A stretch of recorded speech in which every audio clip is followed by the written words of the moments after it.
দাদু অনেক বইয়ে বইয়ে কি চিন্তা করতেছো? তোমার খুব চিন্তিত মনে হতে আছে। আমার তো কত দিই দাদু, তুমি কি চিন্তা মনে করতে আছো?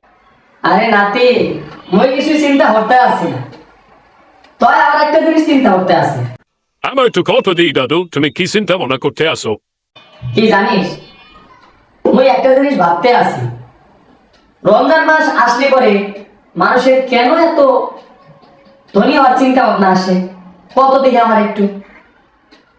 রমজান মাস হয়েছে রহমতের মাস, বরকতের মাস, নাজাতের মাস, কিন্তু একটা জিনিস চিন্তা হচ্ছে নাতি, রমজানের 10 দিন হয়েছে লেবু আর পেঁয়াজ বেগুনির, তারপরের 10 দিন হয়েছে পোশাক গার্মেন্টস, আর তারপরের 10 দিন হয়েছে পরিবহনের।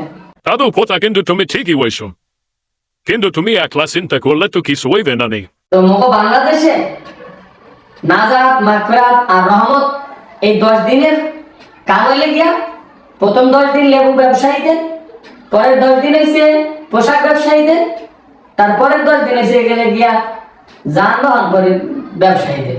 তো হেয়া নিয়ে একটু টেনশন আছে। ভাই মিলা চিন্তা করতেই, এই বিষয়টা নিয়ে তুমি যে এত মাথা গামাইতে আসো, কেউ কি তোমার এই কথা শুনতে আনেন? সবাই যদি শুনে তাহলে অবশ্যই সবার বললে দেও, এই ভিডিওটা যেন শেয়ার করে সবার দেখার সুযোগ করে দেয়, আর সবাই যেন একটু বোঝার চেষ্টা করে। আল্লাহ সবাই হেদায়েত দান করুন। হয় সবাই একটু ভিডিওটা শেয়ার করে সবাই দেখার সুযোগ করে দিন। মই যে কথাটা কইছি, কথাটা কতটুকু যুক্তিযুক্ত এটা আপনারা কমেন্টস করে যাইন।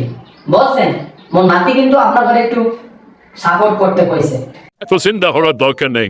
আহো, চলো নামাজ